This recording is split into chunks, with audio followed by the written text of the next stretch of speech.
Bonjour à tous et bienvenue dans cette nouvelle vidéo. On se retrouve aujourd'hui pour découvrir un objet que je n'ai pas l'habitude de présenter sur ma chaîne, à savoir une montre classique. Celle-ci a été commercialisée par le constructeur Swatch il y a quelques jours. Et particularité par rapport à tous les autres produits que j'ai l'habitude de présenter sur ma chaîne, il n'y a aucune technologie spécifique embarquée, ça n'est d'ailleurs même pas une montre connectée. Cependant, si vous suivez l'actualité de l'horlogerie ou non, vous avez très certainement entendu parler de cette nouvelle collection proposée par le constructeur Swatch. En effet, la sortie de cette nouvelle collection a fait énormément de bruit sur les réseaux, à la télévision, il y a eu d'ailleurs même des émeutes et ce genre de choses, bref, tout n'était pas très joyeux, et je me suis dit que ce serait intéressant de vous en parler. Pourquoi ? Parce que c'est une montre qui, à mon sens, est plutôt jolie, même si, attention, au prix exorbitant auquel elle est affichée sur certains sites de revente, il ne faut pas se faire avoir, cette montre vaut 250 €, pas un de plus. Alors déjà au niveau du coffret, aucune particularité, on sent qu'on n'a pas non plus acheté une montre qui vaut des milliers d'euros, quoi qu'il en soit ça fait le taf. On voit bien sûr l'appellation de cette version, c'est donc la version Mission to Mercury.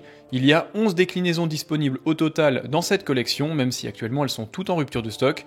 Patientez un petit peu, elles vont bien sûr toutes revenir sur le site internet et dans les boutiques officielles. Et elles seront d'ailleurs toujours en vente au prix de 250 €. Sur le bas du coffret, on voit bien sûr l'appellation Biocéramique, c'est ce nouveau matériel qui a été développé par le constructeur Swatch. Et bien sûr, sur le bas du coffret, on retrouve le nom de cette nouvelle collection proposée par Swatch, à savoir Moon Swatch.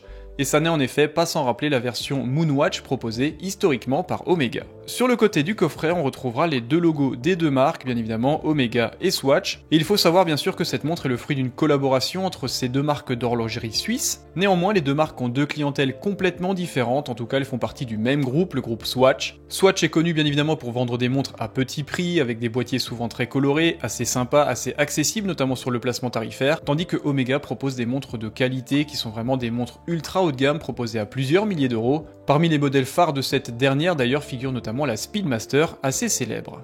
Et au dos du coffret, on retrouve bien évidemment les 11 exemplaires proposés dans cette collection qui sont tous plutôt jolis, plutôt réussis, même si bien évidemment il y a des préférences. Pour ma part, j'ai choisi de partir sur la Mission to Mercury, qui à mon sens est la plus réussie avec ce gris anthracite qui lui va vraiment très bien. Alors qu'est-ce qui rend cette collaboration entre ces deux marques qui finalement font partie du même groupe assez atypique, tout ça autour un petit peu de l'espace, des missions vers l'espace, c'est un petit peu flou. Il faut savoir que la Speedmaster a initialement été inventée en 1957, et le moment historique pour la Omega Speedmaster, c'est que c'était le modèle porté par les astronautes d'Apollo 11 en juillet 69 pour arriver sur la Lune, d'où le surnom désormais culte de cette collection dans l'univers de l'horlogerie, Moonwatch, et c'est en ce sens que ce petit rappel Moon Swatch est assez sympa.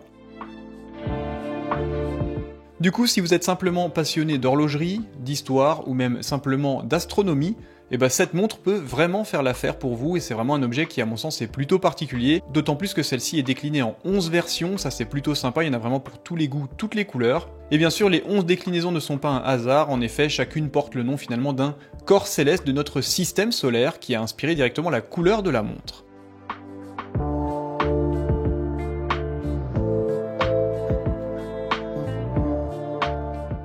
Du coup, à l'ouverture du coffret, vous tombez directement sur la montre qui est plutôt bien présentée. On retrouve également quelques documents liés à la garantie et une petite notice d'utilisateur. Alors le coffret n'est pas ultra haut de gamme, hein, bien sûr, je le rappelle, c'est une montre qui est commercialisée à 250 €, ça n'est donc pas de l'horlogerie de pointe, mais ça reste finalement plutôt cohérent et en adéquation avec le placement tarifaire de cette montre qui au niveau de sa technologie embarquée, de son mouvement, n'a rien d'exceptionnel. Il s'agit en effet d'une montre qui fonctionne par un mouvement classique à quartz, comme on peut retrouver dans une montre à 10, 15 ou 20 €.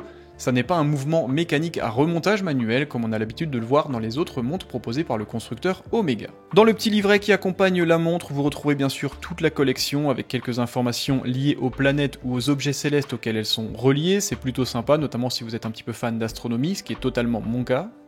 Je trouve que la version Pluton est également assez jolie. Voici donc la Moon Swatch proposée par Swatch et Omega, la version Mission to Mercury. Alors c'est vraiment la version qui est la plus jolie. Grosse déception par rapport à la résistance au niveau du vitrage qui se trouve sur la montre. Alors ça n'est pas une vitre en verre, bien évidemment, il n'y a pas un traitement spécifique, mais celle-ci est extrêmement sensible aux rayures. C'est absolument scandaleux, je trouve, encore une fois, par rapport au prix auquel est proposée cette montre. J'ai d'ailleurs pu échanger avec une autre personne devant la boutique Swatch qui avait récemment acheté une montre et elle était dans le même état, pourtant il ne l'avait pas fait tomber, il ne l'avait pas frotté contre quelque chose de rugueux ou d'abrasif. Fort heureusement, dans les boutiques Swatch, ils peuvent directement reprendre un petit peu et surfacer cette zone-là. Quoi qu'il en soit, sachez que c'est quand même très fragile aux rayures, méfiez-vous. Alors bien évidemment on ne retrouve pas un boîtier en métal sur cette montre, la version à petit prix a troqué finalement le métal contre de la biocéramique, c'est donc de la céramique mélangée à de l'huile de ricin, ce qui en fait un matériau un petit peu moins impactant au niveau de l'environnement. Sinon le reste du design de cette nouvelle Moonswatch est le même que l'historique Moonwatch, c'est donc un boîtier asymétrique, 3 compteurs et une échelle tachymétrique pour mesurer la vitesse d'un objet. L'illusion est donc plutôt au rendez-vous encore une fois, même si bien sûr je suis un petit peu déçu de sa fragilité, notamment au niveau du vitrage sur le cadran. Au niveau du bracelet, aucune particularité, ça n'est pas un bracelet en cuir à fermeture classique, c'est un bracelet en velcro, plutôt sympa encore une fois, je trouve que ça rajeunit un petit peu cette collection de montres et ça donne un effet assez dynamique je trouve. Et d'ailleurs ça n'est pas sans rappeler certains bracelets sur des montres historiques proposés initialement par Omega, notamment le modèle Alaska qui embarquait un bracelet assez similaire à l'époque, c'était d'ailleurs une montre vraiment originale qui était censée résister à des températures assez aberrantes, et il me semble d'ailleurs que la version Mission to Mars est d'ailleurs un hommage à ce modèle.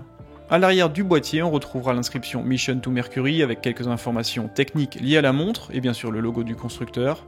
Sinon pour le reste, au niveau du design, c'est vraiment une montre qui est plutôt jolie. Il y a même la particularité d'avoir le petit point au-dessus du 90, ce qui n'est pas sans rappeler les anciennes collections proposées par Omega. C'est un détail pour la plupart des gens, mais ça peut avoir une importance pour ceux qui recherchent un petit peu une montre en hommage à certaines collections proposées par le constructeur historique Omega. Au niveau du confort, c'est vraiment très agréable, la montre est forcément plutôt légère de par les matériaux qu'elle embarque. Forcément avec un boîtier en biocéramique, le poids est vraiment contenu, le bracelet est vraiment très agréable. Celui-ci offre une ergonomie qui est vraiment agréable, le serrage est vraiment précis. Le boîtier de la montre n'est pas trop gros, c'est un boîtier de 42 mm.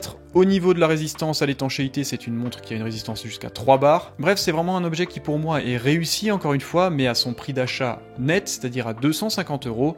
Dépenser plus d'argent pour acheter ce type de montre, ça n'a à mon avis aucun sens, d'autant plus qu'il n'y a aucune limitation de quantité. En tout cas, c'est vraiment une présentation qui me tenait à cœur parce que ça rejoint un petit peu ma passion de l'astronomie. Je vais essayer peut-être, si j'ai les moyens, de faire la collection complète, pourquoi pas, ça pourrait être intéressant d'avoir ce type de collection. Comme je l'ai dit juste avant, soyez vraiment ultra vigilants par rapport à la fragilité de la montre, les micro-rayures sont vraiment légion, d'autant plus que le design fait qu'elle est ultra exposée aux éléments extérieurs, donc soyez vraiment très vigilants.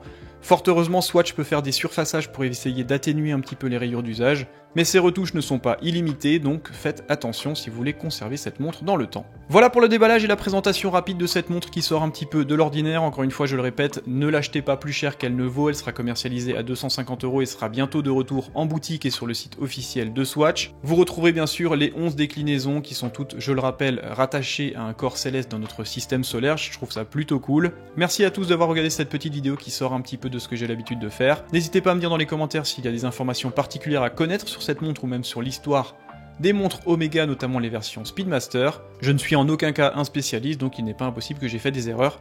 En tout cas, merci d'avoir regardé cette vidéo, prenez soin de vous et à très bientôt. Bye bye.